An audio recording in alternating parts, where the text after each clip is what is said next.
자, 우리 전신갑주를 하고 있습니다. 이제 방어 기제 3개, 공격 기제 3개. 그 중에 이제 첫 번째 진리의 허리띠에서 저번 시간에 말씀을 드렸죠. 오늘은 이제 의의 호심경입니다. 옛날 성경에는 의의 흉배라고 그래서 이렇게 가슴에, 여러분 뭐 로마 군인들 같은 거 보면 이렇게 이 가슴이라는 게 중요하잖아. 여기 사람의 내장이 중요한 부분이 있으니까 심장, 폐 이걸 보호하는 것을 이제 호심경이라고, 좀 생소한 단어입니다만 그렇게 사용을 합니다. 그러니까 이제 옛날 사람들은 그렇죠. 생각이, 우리는 이제 과학이 발달돼서 내 생각이라는 게 뇌에서 나오는 줄 잘 알고 있고, 그래서 어떤 뇌과학이라든지 뇌에 대한 치료, 어떤 뇌를 조사하는 그런 의료와 과학이 발달됐지만 옛날 사람은 그래요. 우리 사람의 인식이나 느낌이 이렇게 가슴에서 우러나온, 여기서 마음에서 우러나온다라고 생각을 합니다. 그러니까 희노애락을 느끼는 게 사실은 머리가 아니라 가슴인 줄 알았다는 거죠, 옛날에는. 그래서 어떤 표현, 이것이 이제 그게 언어로 지금까지 반영돼서 계속 쓰고 있잖아. 가슴 아프다 이런 거죠. 저 사람은 속이 시커멓다 이런 얘기를 하죠. 생각이 시커먼데 속이 시커멓다라고 이렇게 얘기를 하고, 그러니까 지정의, 인식, 판단의 그 모든 근거들이 가슴에서부터 나온다라는 발상을 하고 있었습니다. 그러니까 그거를 의의 호신경으로 보호하라라는 이야기가 되는 거예요. 그래서 우리가 처음에는 예수라는 허리띠, 진리의 허리띠, 진리 이꼴 예수입니다. 허리띠를 메고 이제 오늘 의의 호신경을 착용을 해야 되는데, 저번 시간에 예수의 허리띠라는 건 아주 간단하게 말하면 두 가지였죠. 모든 것을 이제 예수로 시작한다. 절대 예수에 대한 믿음입니다. 기독교는 원래 배타적일 수밖에 없다. 그러나 화합과 통합을 하는 내용과 방법에 있어서 배타적이지 말고 절대적 진리를 주장하는 일에 양보하지 않는 배타성을 갖고 있어야 된다. 이게 믿음이다라는 것입니다. 독선적인 것과 또 배타적인 것들에 대한 의미가 섞이지 않고 조화를 이루지 못한다는 측면이 아니라, 내가 갖고 있는 절대적인 진리가 상대화되는 것처럼 죄성이 없습니다. 그러니까 나도 좋고 너도 좋고 하나님도 좋고 나도 좋고 좋은 게 좋은 거다라고 하는 이런 상대적 다양성 속에 살아간다는 것이, 이것이 어떻게 보면 원죄의 죄성을 그냥 그대로 반영하고 있는 현재의 모습이다라고 얘기를 했죠. 그러니까 여러분들은 예수의 허리띠를 맸다는 것은 절대적인 예수로 인한 구원, 오직 예수로만 살아가는, 예수가 기준이 되고 판단의 근거가 되는 이런 절대적 믿음, 그걸 갖고 있어야 된다는 것입니다. 이게 아니면 우리가 갖고 있는 신앙이라는 것은 더 이상의 그 위력을 발휘할 수가 없는 거예요. 그러니까 이게 무엇과 연결이 되냐면, 내가 예수를 절대적으로 믿는다는 말은 그래서 내가 다른 사람보다 훨씬 더 세고 강할 수 있고 뭐 이렇게 뭔가 어깨에 힘을 줄 수 있는 모든 이유와 근거가 나에게 있다라는 식의, 그런 식이 아니죠. 절대적 예수라는 말을, 그리고 그것을 고백하고 믿을 수 있는 그 밑바닥의 근거는 항상 나의 한계를 느끼는 겁니다. 내가 내 힘으로 되지 않는다라는 거, 나는 항상 죄인이다라는 거. 그래서 은혜를 받으면 내가 죄인이라는 생각을 같이 하게 돼 있어요. 평생 예수 믿고 살아가면서 내가 죄인이라는 생각에 괴로워하거나 안타까워하거나 가슴치는 애통함이 한 번도 없었다면, 이후에 생길지도 모르겠지만 만약 평생 그게 한 번도 없었다면 무조건 가짜입니다. 그러니까 그거는 절대로 믿음이 들어와 있는 상태에서 되어지는 일이 아니에요. 우리에게는 죄가 괴로워져야 되고, 정도의 차이는 있겠지만 또 죄로 가면 안 되겠다라는 어떤 그런 긴장들이 있어야 되고, 그리고 하나님이 원하시는 길을 가기 위해서 그렇게 잘 따라가지 못한 내 자신에 대한 그런 애통함이 늘 있는 거, 그것이 예수 믿는 사람, 예수의 영이 있는 사람, 은혜 받은 사람의 증거일 수밖에 없습니다. 그러니까 예수를 절대적으로 믿는다는 것은 어떤 흘러넘치는 자신감 쪽으로 가는 게 아니라, 내가 얼마나 하지 못하고 할 수 없고 불가능한 죄인이었는가, 내 죄가 정말 이걸 해결받고 싶은 그런 어떤 가난한 신념과 그 어떤 애통함, 이런 것과 연결되고 있는 거거든요. 그러니까 사실은 절대적 믿음을 갖고 있는 사람이 실은 절대적으로 겸손한 법입니다. 세상에 내가 할 수 있는 게 아무것도 없다라는 것을 생각할 줄 아는 사람이죠. 근데 대부분 기독교인이 이상하게 솔직히 잘 믿지도 못하면서 그냥 하나님을 믿고 있다는 이유 하나만으로 세상에 나가서 뭔가 자기가 위에 서려고 하고 위에 설 수 있다라는 그런 뭐 착각을 하는 경우도 많은데, 그러니까 기독교를 자꾸 세력과 힘으로만 몰고 가서 그렇게만 이용하려고 하는 이 작금의 한국 기독교의 상태 수준을 보면 그런 걸 느끼게 되는 거죠. 이게 무슨 말이에요? 기독교적인 모임을 한다라고 할 때 아무튼 제일 중요한 게 뭐냐면 그 안에 있는 내용과 진정성과 중심 이런 게 중요한 게 아니라 얼마나 많이 모이냐의 싸움을 하고 있잖아. 모든 평가들이 그렇죠. 그래서 뭐 이야기하면 길어집니다만 요즘 좀 힘겨운 이런 정치의 난국 속에 기독교가 기독교의 힘을 발휘한답시고 해서 맨날 어디 수많은 사람들이 모여갖고 어떤 행사, 위세를 떨라고 하는 그것부터가 굉장히 잘못된 것인데 우리가 이렇게 쪽수가 많으니까 건드리지 마라. 뭐 우리의 의견을 다 반영해달라. 세상에서 데모를 하거나 어떤 노조가 그런 것들을 주장하는 것은 어떤 합법적인 절차를 따라서 하는 것은 민주주의의 방법이 되겠지만 기독교가 그렇게 성경에서 너희들 드러나지 마라. 어떻게 생각하면 어디까지 하나님이 원하시냐면 너희들 아무리 군사가 있다 해도 군사의 개수조차 하지 마라. 숫자도 세지 마라. 왜? 그걸 통해서 우리가 이 정도다라고 어깨 힘주고 자기 힘으로 할 것이 뻔하고 자기 스스로의 애통함과 죄인됨에 대한 간절함, 상한 심령 이런 것이 없어질 것이 분명하기 때문에 아예 그럴 수 있는 여지마저도 하나님이 다 없애버린 건데도 불구하고 이건 거꾸로 돼 있는 거지.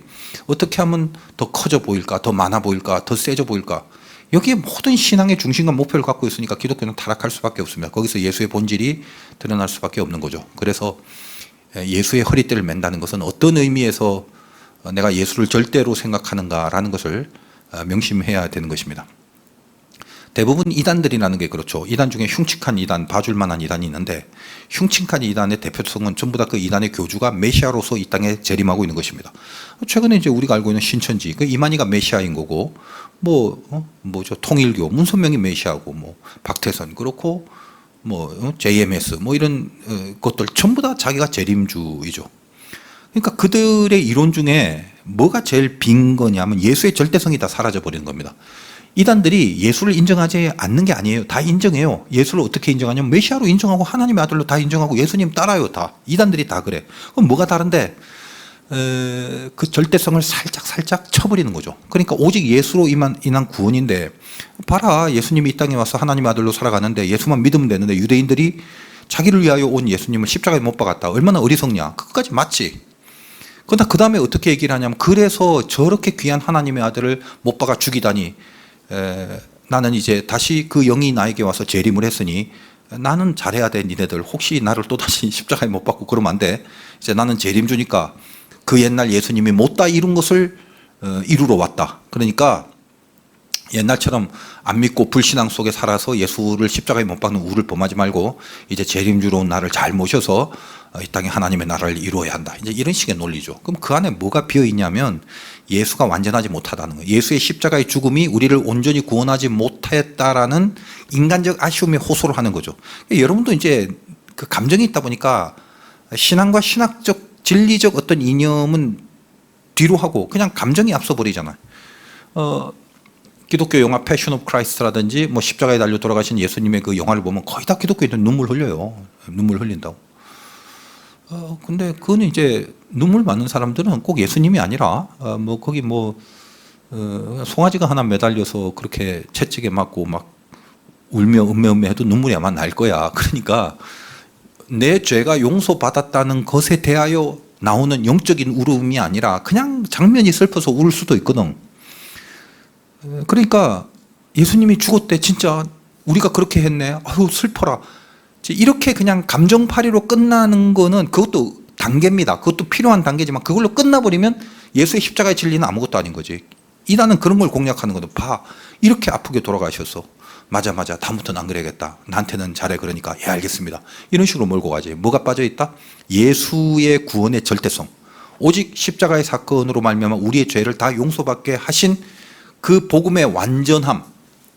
이런 것들을 자꾸 상실시키고 희석시켜서 우리의 인간적인 감정과 우리 어떤 인본적인 생각을 자꾸 겨냥하여 그것을 조작하려는 전략, 음모, 그런 성경 공부, 내용, 이론들이 이단이 펼치는 그런 우리를 이렇게 꼬셔가고 유혹하는 방법론이다라는 것입니다. 그러니까 이런 데 비해서도 예수의 허리띠를 절대적으로 매야 되는 것이고, 그리고 허리띠라는 것은 당시의 통옷이기 때문에 허리띠를 맨다는 것은 여기서 내가 자겠다라는 게 아니지 쉬겠다라는 게 아니라 일어나서 가겠다는 거예요. 그래서 허리띠를 먼저 매는 거예요. 여러분이 예수의 절대적인 믿음을 갖고 가는 곳은 whenever, wherever예요. 어딜 가나 언제 있든지 간에 항상 그 주님과 같이 동행함으로 여러분을 이끄는 섭리 가운데 있는 겁니다. 내가 생각할 때는 아니다 싶은 데가 있을 수가 있고, 난 일로 가려고 했는데 이쪽으로 인도함을 받을 수가 있고, 어디라도 좋으니 인도함을 좀 받고 싶은데 멍하니 가만히 있어서 아무것도 못하는 무기력 속에 살아갈 수도 있고, 여러 가지 경우가 있는데, 그런 것들이 익숙하지 않은 어떤 낯선 것들 혹은 새로운 것들, 또 이건 아닌 것 같은데 자꾸 나를 이쪽으로 몰고 가네 같은 이런 것들, 이런 거를 인간적으로 뭐가 맞냐 틀리냐, 나한테 좋냐 틀리냐를 그걸 걱정하지 말고, 여러분이 정말 믿음을 갖고 있다면 하나님의 인도하심을 믿으세요. 옆에서 동행하고 있다니까. 그러니까 불 속에 들어갈 수도 있고 물 속에 들어갈 수도 있어. 살다 보면 어떻게 예수 믿는다고 물과 불을 다 피해서 좋은 데만 그냥 헐헐 날아다니겠냐. 사망의 음침한 골짜기를 다닐 수 있다 이 말이지. 그런데 그 사망의 음침한 골짜기는 푸른 초장으로 가는 인도하심의 가운데 반드시 필요한 것이기 때문에, 하나님이 여러분들을 푸른 초장으로 이끌려면 사망의 골짜기를 반드시 지나게 하십니다. 근데 혼자 지나고 예수님 뭐 저 위에서 야 잘 가나 안 가나 한번 보자 이러고 있나? 아니죠. 그의 지팡이와 막대기가 나와 함께 하신다. 항상 내 옆에서 함께 하신다는 겁니다. 그러니까 진리의 허리띠를 맨 사람은 어떤 낯선 것, 내가 마음에 안 드는 것, 혹은 내 스타일 아닌 것, 이런 것과의 어떤 조우, 만남, 이런 거를 자꾸 주눅 들고 피하거나 회피하지 마. 좀 떨릴 수는 있죠. 그러나 그것을 통해서 내가 패망하거나 멸망하거나 운명이 멸절되지 않습니다. 그러니까 진리의 허리띠를 맨 사람은 주저하지 마세요. 하나님이 그쪽으로 보내주시는 이유가 다 있다고. 그러면 받아들이면 돼요. 받아들였다가 뚜껑 열어보니까 아니면 어떡해요? 아니라도 사는 거, 그거는 그냥 여러분들이 아니라고 생각하는 거지, 그게 정말 아니라면 하나님이 이유가 있어서 그 아닌 걸 만나게 해주셨기 때문에 조금 있으면 아닌 게 아니라 긴 걸로 다시 옮겨주실 거야. 그러니까 걱정하지 마. 걱정하지 마. 그러니까 내가 판단하고 내가 결정해서 좋다 나쁘다 싫다 뭐 이런 거를 나를 근거해서 자꾸 가지려고 하지 마십시오. 여러분 솔직히 그렇잖아. 뭐 지금도 여러분이 못마땅한 경우가 많겠지만은 그런 생각 안 해봤어요? 아니 그 왜 좀 더 태생적으로 생각할 수 있잖아. 그러니까 까꿍하고 태어나 보니까 금수저고, 까꿍하고 태어보니까 흙수저고, 또 어떤 사람은 뭐 태어나니까 뭐 그 흙수저마저도 없어. 그런 경우도 있고. 날 때부터 건강한 사람이 있고, 날 때부터 약한 사람이 있겠고, 날 때부터 뭔가 그 잘생기고 이쁜 애들이 있겠고, 낳자마자 보기 힘든 애들이 있을 거 아니야. 근데 또 나중에 커보면 또 이게 달라져요. 이게 옛날에 내 경험상 그래. 뭐 사람들 많이 보니까 아기 때 뭐 이쁘고 막 아유 세상에 얼마나 이런 애들 크면 조금 이상해져. 근데 어릴 때 막 뭉개진 애들 있잖아. 이런 애들 큰일 났다 싶은 애들 갈수록 핍니다. 그게 이상하게 그렇더라고. 그러니까 그 모든 것들을 자꾸 내 안에서 그 되지도 않은 실력으로, 할 수도 없는 능력으로 자꾸 내 안에서 뭘 규정하고 만들려고 노력을 하지 마. 이걸 하나님 앞에 맡길 수 있는 믿음이 중요하다. 하나님 우리를 사랑하시기 때문에 합력하여 선을 이루십니다. 오늘 지금 의회 호신경 하려고 하는데 진리의 허리띠를 지금 오랫동안 하고 있네. 빨리 끊는다고 해놓고. 그러니까 명심하세요. 두 가지. 절대 예수에 대한 믿음, 그리고 어떤 낯선 환경이라도 주저하지 말고 담대라. 그 옆에 주님이 함께 계신다. 이걸 갖고 있는 게 진리의 허리띠죠. 그 다음에 이제 오늘 그 의의 호신경을 딱 맵니다. 그러니까 인간이 생각하고 느끼는 것이 가슴에서 우러나온다라는 배경하에 의의 호신경이라고 했으니까, 이 의라는 건 하나님의 의니까 뭡니까? 하나님의 의로 우리의 생각, 느낌을 보호해야 된다는 거예요. 그러니까 생각을 의로 보호한다. 우리 느낌을 의로 보호한다. 이게 굉장히 중요하다는 거죠. 이것을 통해서 우리가 이 의의 호신경을 착용하는 사람의 원리 중에 크게 두 가지로 본다면, 일단은 그 확신에 대한 내용인데, 내 신분에 대한 확신이 중요합니다. 이게 의의 호신경의 첫 번째 코드입니다. 자, 신분에 대한 확신은 제가 얘기를 많이 한 건데, 살다 보면 사람이 낙담하고 절망할 수가 있죠. 낙담 다음에 절망이 오는데 둘이는 항상 이렇게 같이 세트로 돕니다. 낙담과 절망, 이거는 마귀가 제일 좋아하는 단어입니다. 그리고 이제 교만과 자랑, 이 교만과 자랑도 거의 비슷한 코드인데 마귀가 이렇게 제일 기뻐하는 단어죠. 그러니까 낙담, 절망, 교만, 자랑, 이 두 가지의 양극을 우리가 한번 생각해 보자고. 이게 양극이지만 낙담과 절망은 마귀가 제일 좋아하고 교만과 자랑은 제일 기뻐하고.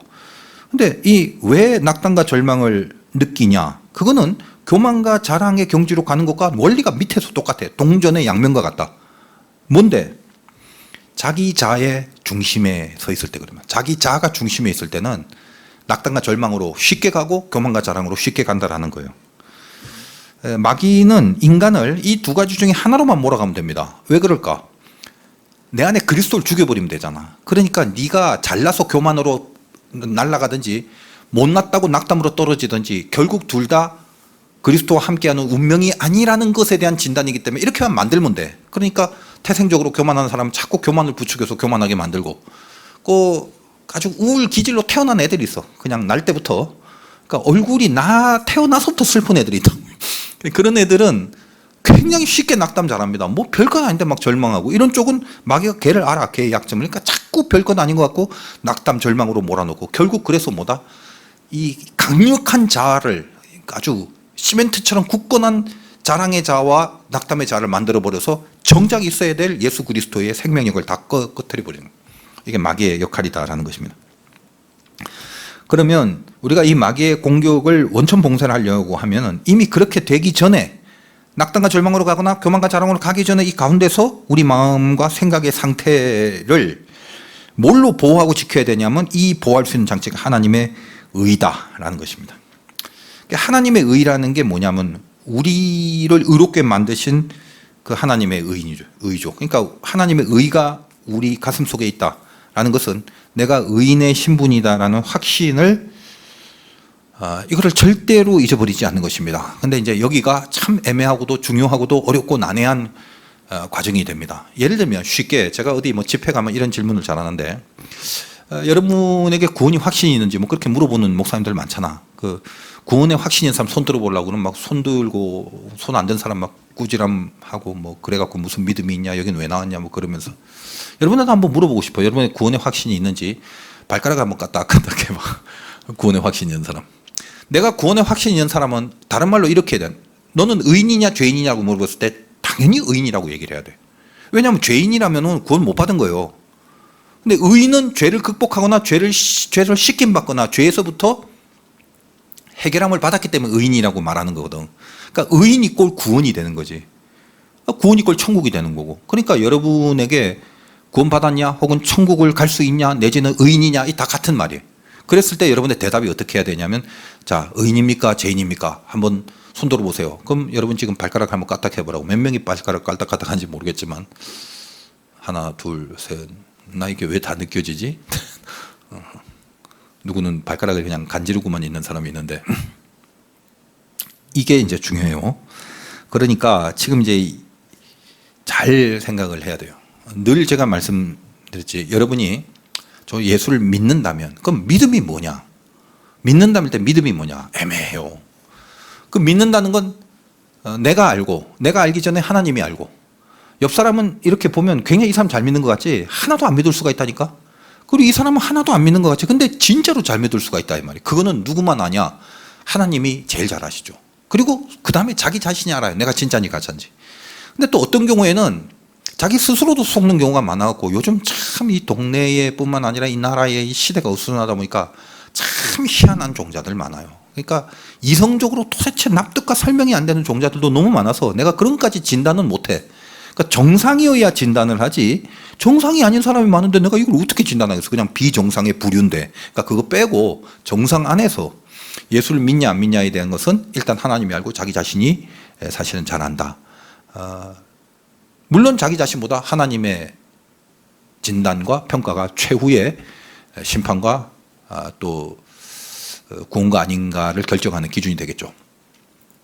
그러면 하나님을 믿는다라는 것은 내 안에 은혜가 들어왔다는 거예요. 그러니까 믿음은 내가 바라 그래서 믿는 게 아니에요. 그러니까 여러분 교회에서 예를 들면 열심히 그냥 새벽부터 밤늦까지 365일 나와서 목사도 아닌데 막 헌신하고 봉사하는 사람들이 아름답게 보이지만 정말 큰 위험이, 그게 나쁘다는 게 아니라 정말 예수를 안 믿으면서도 그렇게 살 수가 있어. 놀라웠지. 놀라워. 저는 이거 목회를 하면서 그런 황당한 경우를 너무 많이 봅니다. 그러니까 제일 중요한 게 뭐냐면 내 열심히 내 믿음을 측량하는 도구가 나 기준이 아니에요. 하나님이 은혜를 줘야만 생기는 게 믿음이라니까. 그래서 믿음이라는 걸 뭐라 하냐, 값없는 은혜, priceless. 그러니까 priceless라는 게 가격이 없다라는 말이 공짜라는 말이 아니라 돈으로 살 수 없을 만큼 매우 귀중한 게, priceless의 뜻이 그거란 말이지 매우 귀중한이란 말이니. 그게 은혜입니다. 은혜. 그럼 은혜 안에 은혜가 들어오면 믿음이 생기는데, 그 은혜가 들어와야만 믿음이 생기는데, 그럼 은혜가 들어왔다는 증거가 뭘까? 이걸 제가 딱 부러지게 말할 수는 없어요. 근데 그냥 간단하게 딱 그냥 한마디로만 얘기해봐라 그러면 감각이 생겨버리는 것입니다. 이거는 제가 예수를 믿기 전 비포와 애프터가 분명한 삶을 살고 있기 때문에 내가 확실하게 내 자신을 파악해서 느끼는 거죠. 감각이 뭐냐? 하나님에 대한 감각이 있는 거예요. 그러니까 예수 믿기 전에는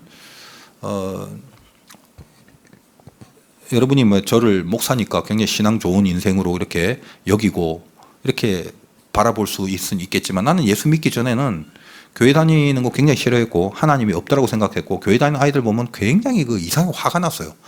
그러니까 어떤 면에서 화냐면 내 안에 악한 마귀가 있어서 화를 냈겠지만 인생 자체가 저렇게 찌질하게 살면 안 된다는 그런 생각이 있었거든. 왜냐?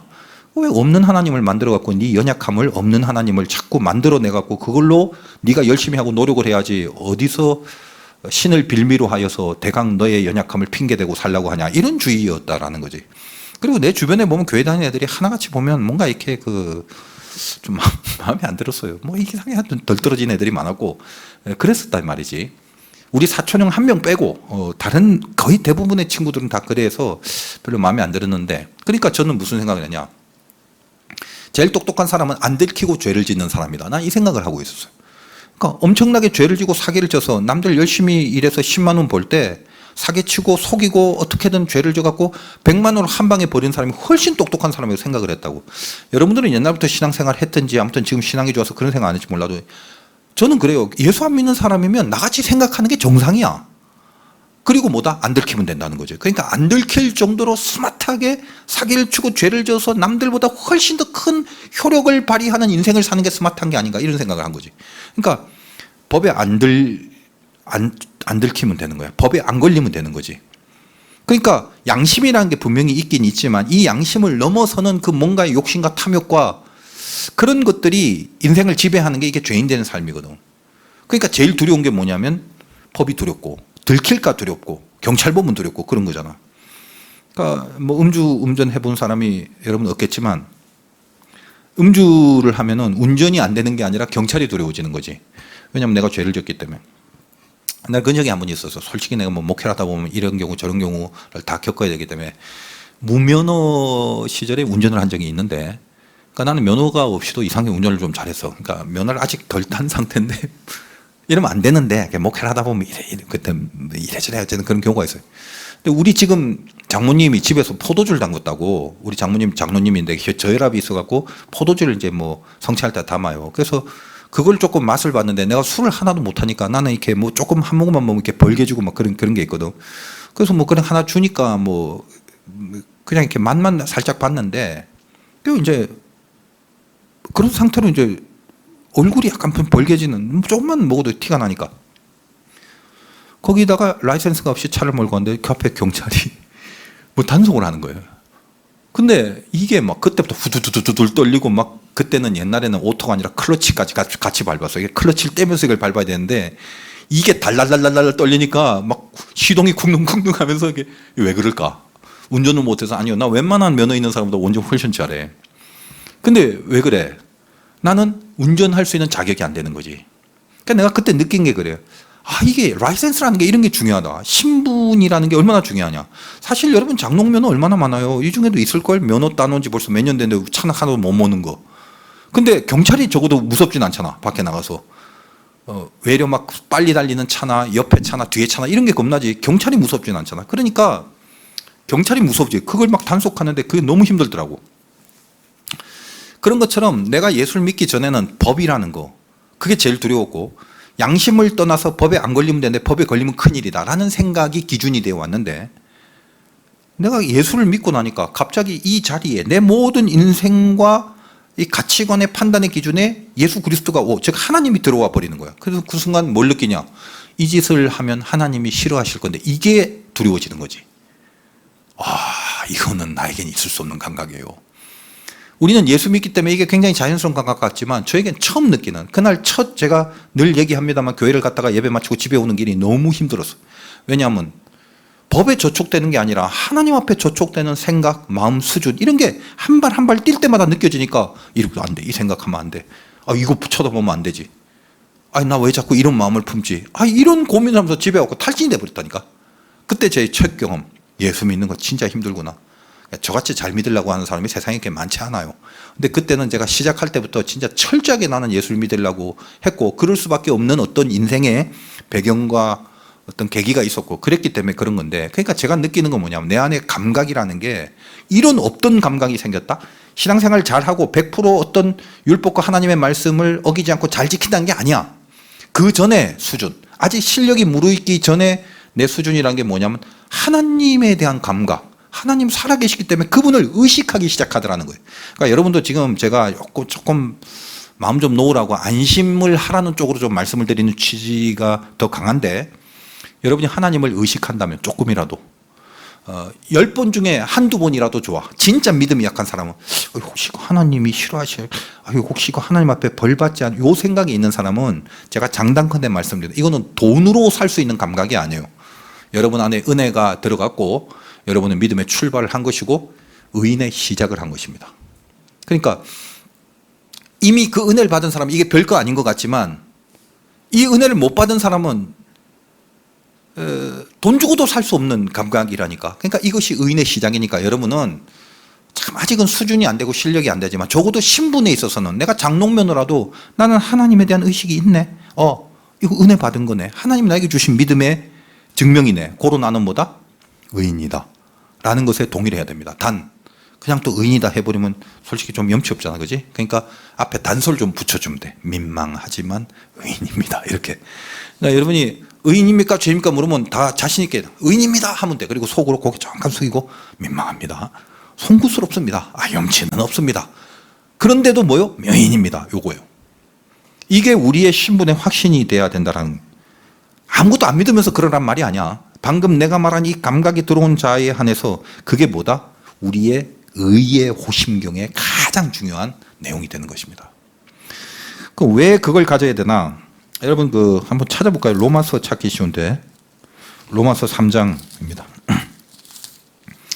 로마서 3장, 로마서를 구약에서 찾고 있는 사람은 그냥 들으시면 돼. 로마서 3장 21절. 로마서가 참 귀한 성경이죠. 다른 성경도 다 귀하지만 특히 복음 혹은 의 이런 것에 대해서는 로마서는 진짜 바이블 중에 바이블입니다. 3장 21절. 이제는 율법 외에 하나님의 한 의가 나타났으니 율법과 선지자들 등의 증거를 받은 것이라. 그러니까 어떤 법이라는 걸 두려워 떨고 했는데 이제는 뭐다? 하나님의 한 의가 나타났어요. 내 안에 또 다른 감각이 생겼다는 거야. 곧 예수 그리스도를 믿음으로 말미암아 모든 믿는 자에게 미치는 하나님의 의인이 차별이 없느니라. 모든 사람이 죄를 범하였음에 하나님의 영광에 이르지 못하더니. 그렇죠, 나를 말하는 거잖아 지금. 그리스도 예수 안에 있는 속량으로 말미암아 하나님의 은혜로 값없이 의롭다 하심을 얻은 자 되었느니라. 이거 염치는 없어 죽겠는데, 민망해 죽겠는데, 근데 어떡해, 일단 은혜를 받았다는데.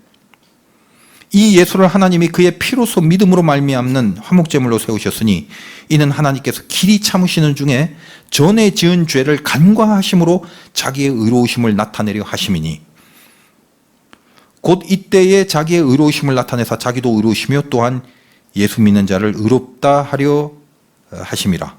그런즉 자랑할 데가 어디냐? 있을 수가 없느니라. 무슨 법으로냐? 행위로냐? 아니라 오직 믿음의 법으로니라. 이거를 이 기품을 좀 이해를 해야 되는데,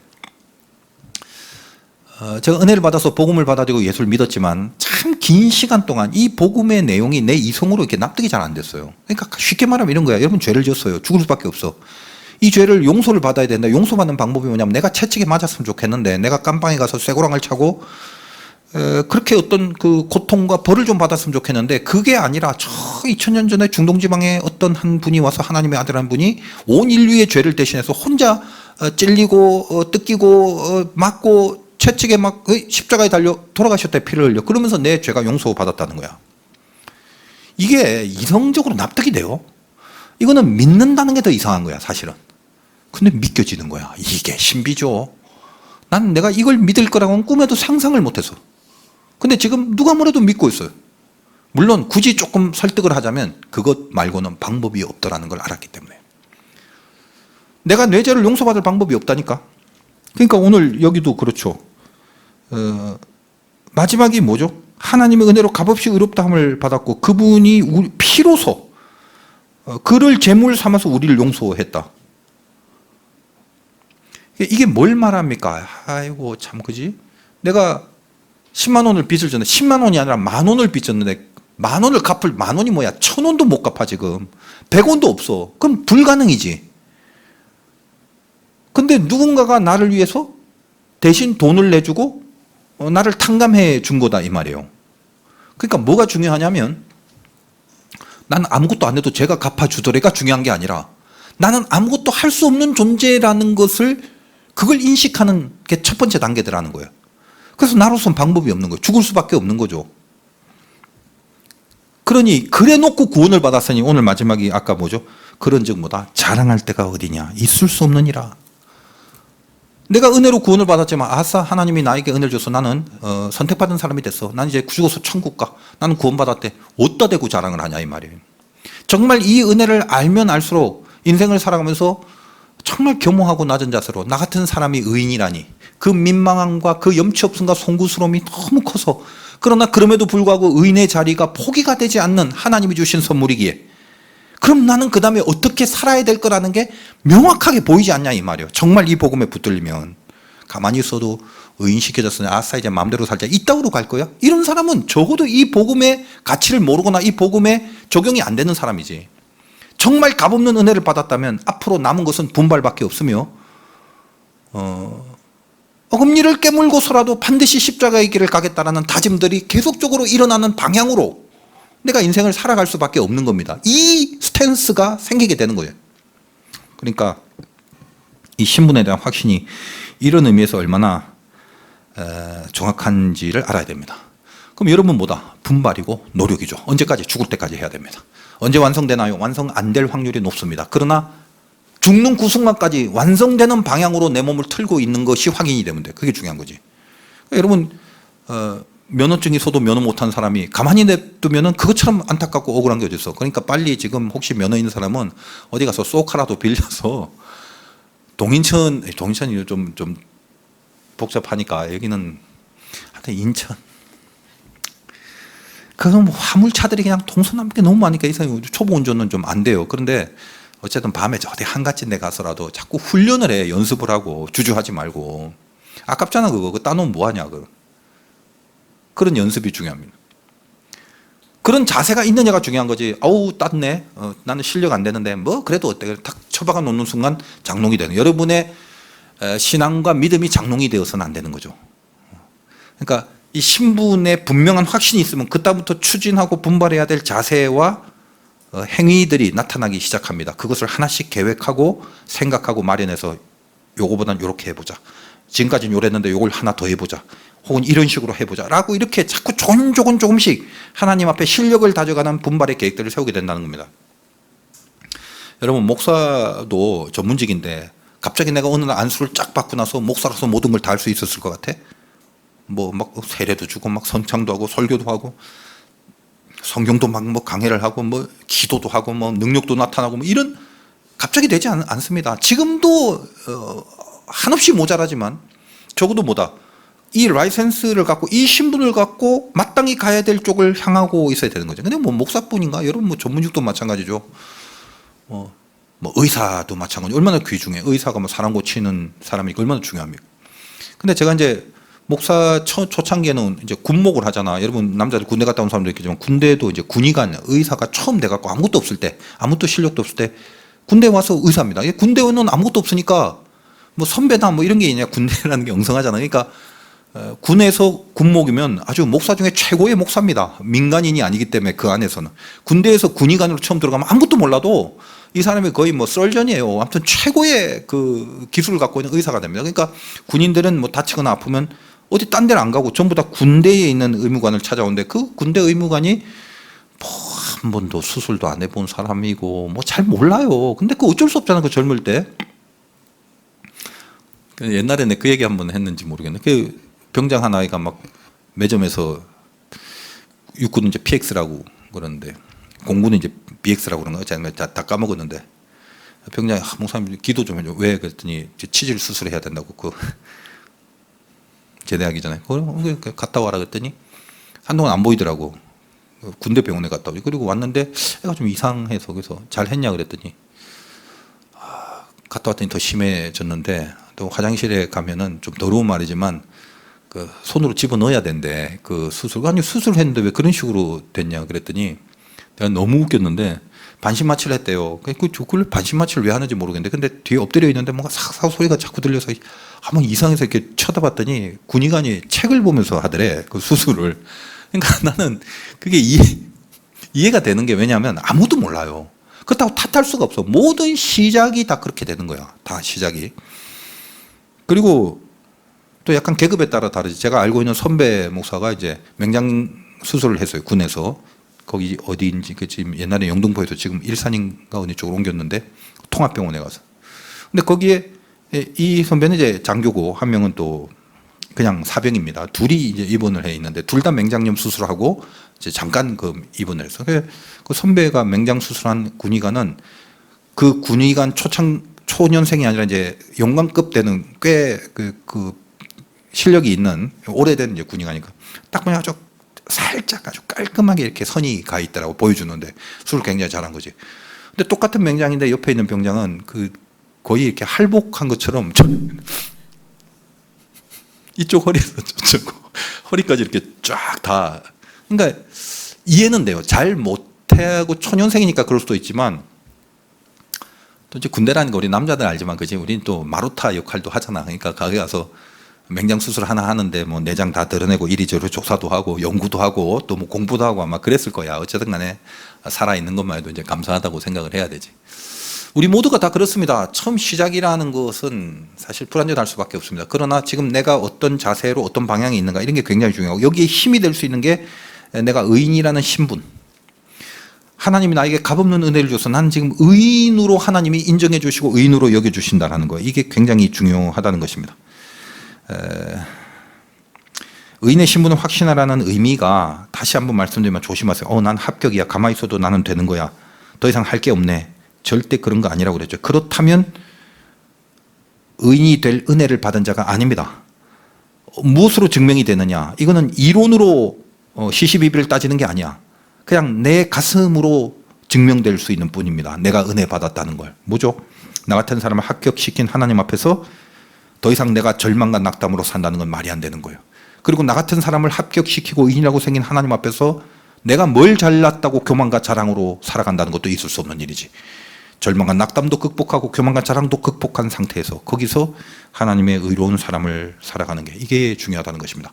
이사야서 보면 천사들이 나오죠. 날개가 6개 달린 위에 2개로 얼굴을 가리고 밑에 2개로 발을 가리고 이 말은 교만과 자랑을 가리고 밑에 있는 절망과 낙담을 가리고 가운데 있는 날개로 날갯짓을 하며 하나님의 영광을 찬양하더라. 이것이 영광이라고 한다는 겁니다.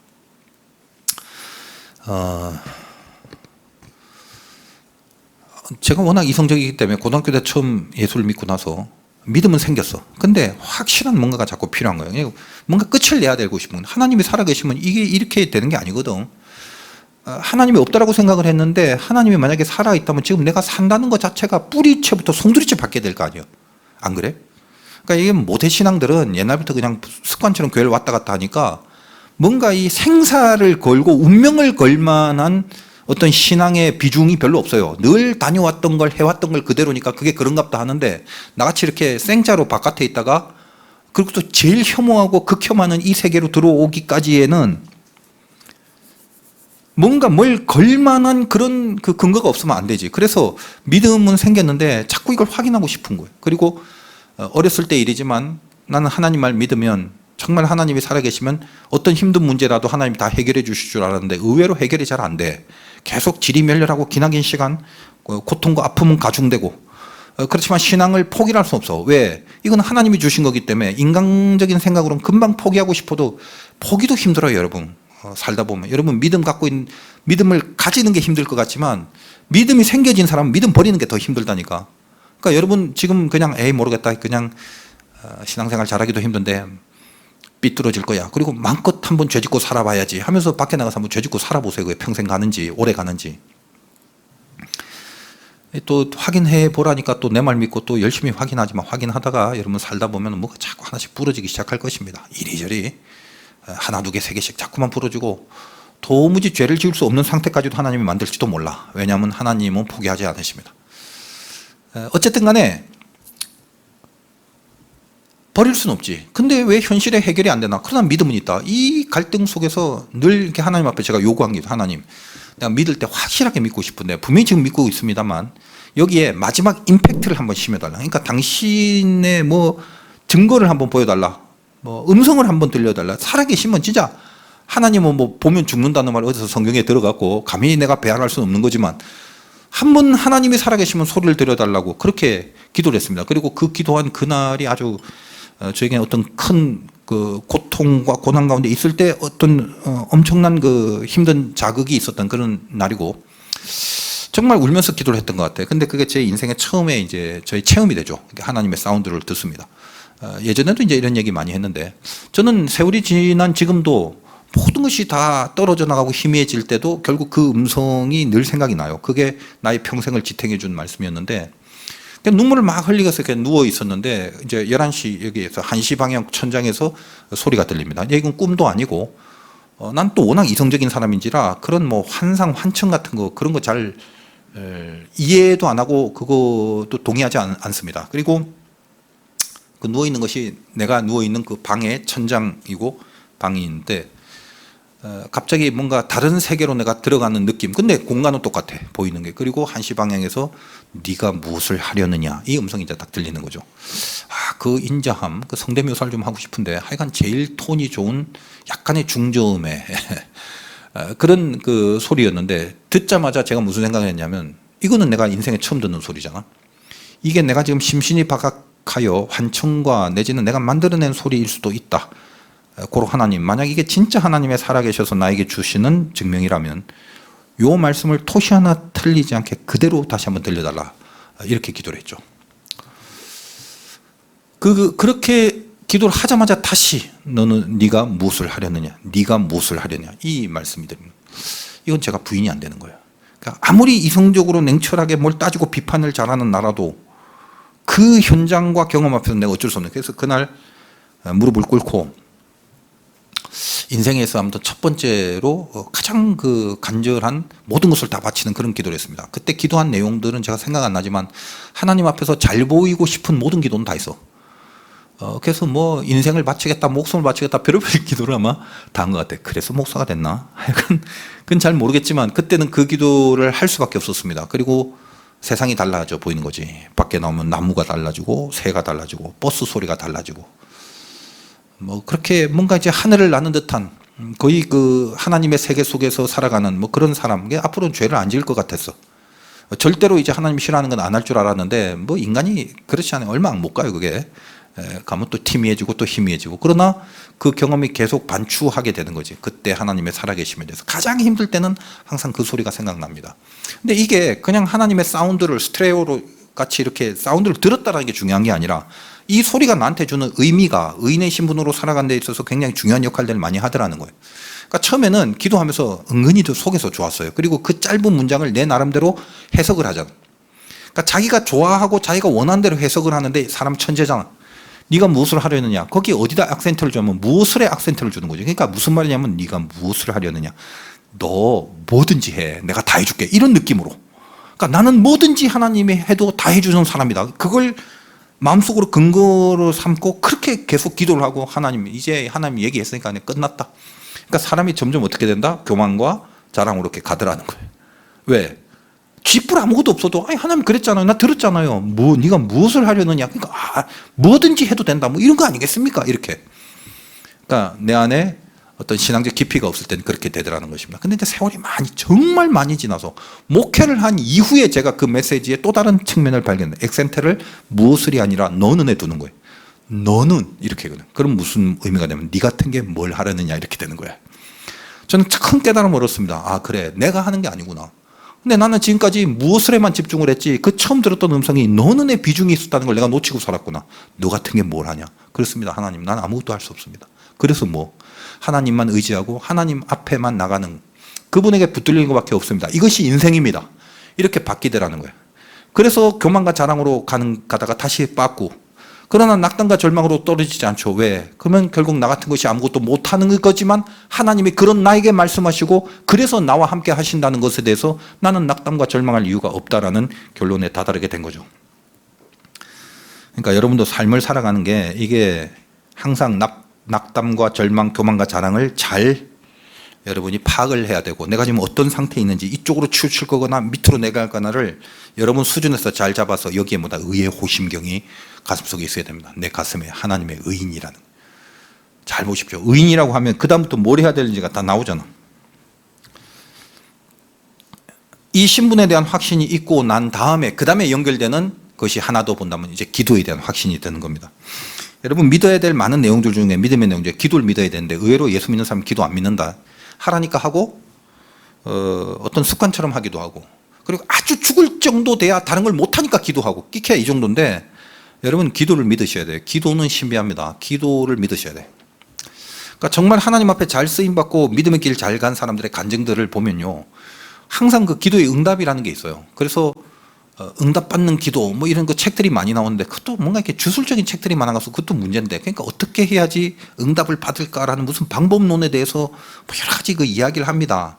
뭐 틀린 말들은 아니지만 그런 방법론을 자꾸 논하고 집중하는 이유가 뭐냐면 받아먹겠다는 거거든. 내가 이 기도를 통해서 반드시 이걸 내 뜻대로 이루고야 말리라라는 그 마음이 있기 때문에 그런 응답받는 기도의 책, 뭐 방법 이런 거에 홀깃한 거다란 말이죠. 그러나 기도는 그런 게 아닙니다. 기도는 도깨비 방망이하고 다르지. 도깨비 방망이는 금 나와라 뚝딱 하면 금이 나오고, 똥 나와라 뚝딱 해도 똥이 나와. 근데 하나님 앞에 금 주세요 하면 필요하면 주고 안 필요하면 안 줘. 똥 주세요 해도 필요하면 줄 때도 있고 안 필요하면 안 줘. 그러니까 뭐가 더 중요하냐면 내 기도의 소원의 내용이 중요한 게 아니라 이 기도를 받으시는 하나님의 뜻이 더 중요한 거예요. 그 뜻을 이루는 게 기도란 말이에요. 그러면 기도의 끝은 뭐냐면 내가 바라는 걸 이루고 확보하는 것이 끝이 아니라 하나님의 마음을 받아들일 그릇이 되는 거예요. 이게 기도의 핵입니다. 핵. 그러니까 기도는 뭐냐면, 물론 소원을 기도할 수 있습니다. 그래서 소원을 받을 수도 있지만 더 중요한 건 내 소원을 받을 만한 그릇을 만들어주는 것이 기도라는 거예요. 그릇이 안 되면 아무리 소원을 빌어도 받을 수가 없어요. 여러분, 상당히 많은 부분이 여러분이 바라는 일이 안 되는 이유가 뭐냐면 그 일로 인하여 여러분이 그걸 받을 만한 그릇이 안 되기 때문에 안 주는 경우가 상당히 많습니다. 근데 자기는 깨닫지 못하죠. 이게 이루어지면 다 될 줄 알고 뭐 다 해낼 줄 알고 천만에 만만해. 그 여러분 스스로의 그 모자람과 그 부실함과 그 한심함들을 하나님이 잘 아세요. 지금 그거 줬다간 망하는 거지. 그걸 하나님이 잘 아십니다. 그래서 그 기도를 하지 말라는 게 아니라 내 딴엔 열심히 기도를 한다 할지라도 하나님은 그 기도 속에서 당신의 뜻을 실현시키기 때문에 그걸 원하냐? 이걸 원하고 이걸 받을 수 있는 네 그릇을 내가 만들어주마. 그렇게 기도를 통해서 우리를 만들어 가시는 하나님의 깊은 뜻이 있습니다. 알라딘의 램프나 도깨비 방망이와는 전혀 차원이 다른 하나님이심을 알아야 됩니다. 내가 기도하는 이상의 것들을 알고 있고 내 기도하는 내용보다 훨씬 더 좋은 것이 뭔가를 아시는 하나님이 나에게 응답을 해 주시는 것, 그게 기도라는 겁니다. 대부분의 기도를 할 때 확신을 하면서 기도하라는 말을 어렸을 때부터 많이 듣습니다만, 믿습니다 하고 자기 최면을 걸어서 막 기도를 하라는 말이 아니에요. 근데 착각을 해서 이 문제인데, 여러분 기도의 자리에 가면 가장 먼저 다가오는 시험이 뭐냐면 어떤 소원을 아뢰거나 나의 어떤 부족함을 채워달라고 하거나 하나님 의지하거나 뭐 여러 가지 기도의 제목이 있을 거잖아. 근데 항상 그런 거죠. 마귀가 다가와서 예수님한테 시험한 네가 하나님의 아들이여거든, 이런 얘기를 하거든. 그런 전제를 깔아준다. 마귀도 우리한테 다가와서 우리에게 뭐라고 하냐면 네가 너를 잘 알지 않냐. 기도를 좀 하려고 하면 네 꼴로 무슨 기도. 너 5분 전에 죄 짓고 왔잖아. 너 어제 그 친구 만나고 그 짓거리 했잖아. 너 혼자 네 방에서 그 짓거리 했잖아. 네 마음속에 지금 그 생각하고 있잖아. 아무도 모른다고 모를 줄 알아? 내가 널 아는데. 마귀가. 그런 너의 기도를 하나님이 들어주신다면 그 하나님은 의로운 하나님이 아니지. 아니 너 같은 죄인의 기도를 뭐 하려고 들어주셔. 그런 하나님이라면 난 안 믿어. 네가 그 꼴로 뭔 기도를 하냐. 그 부분이죠. 그렇게 우리를 송사합니다. 그런 자극이 우리에게 들어오니까 가만 생각하니까 말이 맞거든. 맞아, 내가 지금 죄를 짓고 왔는데 이런 내가 하나님 앞에 기도한다고 들어준다면 말이 안 될 것 같다. 에이, 기도 포기하자. 혹은 그보다 조금 더 진취적인 사람은 내가 이 죄의 문제를 어디 가서 다 해결하고 한 40일 금식 기도 정도는 하고 와서 깨끗하게 되면, 그럼 이제 더 이상 흠 없는 자가 돼서 하나님 앞에 나가서 기도하면 되겠지. 착각을 한다면. 인생을 살아가면서 흠이 없는 적이 어디냐. 그러니까 그리스도가 우리를 향해 오실 때는 전제가 있잖아요. 성경에도 우리가 아직 죄인 되었을 때, 우리가 의인이었을 때, 혹은 뭐 40일 금식 기도해서 준비가 되었을 때가 아니라 성경의 워딩이 그래요. 우리가 아직 죄인 되었을 때, 막 이제 죽을 수밖에 없는 그런 그런 상태에 놓여 있을 그때에 그리스도께서 우리에게 오시다. 요거의 복음이거든. 그러니까 여러분이 예수의 이름으로 기도를 한다는 거는 조금 위험한 말이지만 하나님 앞에 철판 깔고 나가는 겁니다. 사실은.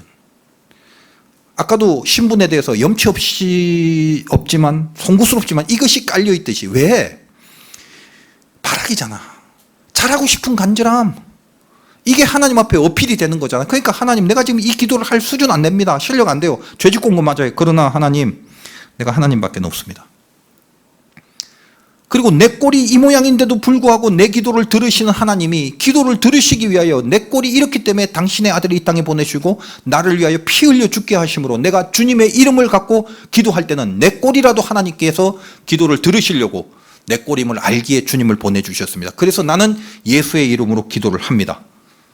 그래, 내 꼴이 이래서 그럼에도 불구하고 오히려 이 꼬락서니 때문에 나는 하나님 앞에 기도할 뿐이다. 알았냐 사탄아 물러가라. 이게 우리의 담대함이 돼야 되는. 그러니까 여러분이 기도의 자리에 가면 좀 이게 위험한 말일지 모르지만 기도는 아무렇지도 않게 마음대로 해야 된다가 아니라 여러분의 자격과 수준이 안 된다 할지라도 하나님 앞에 나아가는 기도의 담대함을 가져야 돼. 담대함을. 성소의 성막을 여러분 출애굽기 때 얘기했지만 마지막 지성소로 들어갈 때 그 앞에 휘장이잖아요.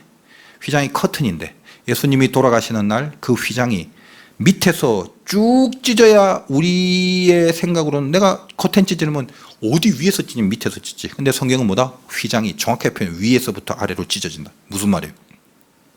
주님이 돌아가시고 그 피가 하나님이 우리에게 들어오고 하나님이 당신이 휘장을 찢고 들어와 카몬 이렇게 한다. 우리는 이것 때문에 담대함을 얻는다라는 거예요. 그러니까 참 미안하고 죄송스럽지만 가야지, 들어가야지. 오라는데 아유 나 죄졌는데 저 뒤에 가서 저기 번제단부터 다시 올게요. 동문에서부터. 야 지금 내가 찢어줬는데 너 지금 뭐하고 있냐, 빨리 와서 기도해라 이렇게 불러주셨는데 제가 염치가 없었어요. 그럼 못난 짓 하지 말라는 거예요. 여러분에게 염치가 있게 될 날은 평생 살아가면서 하루도 없습니다. 그러니까 중요한 게 뭐다? 이 기도를 믿는 마음으로 가서 하나님 앞에 기도의 불같은 모습을 갖고 천천히, 기도하기 전에 준비하는 게 아니라 기도를 하면서 만들어져 가고 다듬어져 가고 깎여져 나가고 형성돼 가는 것입니다.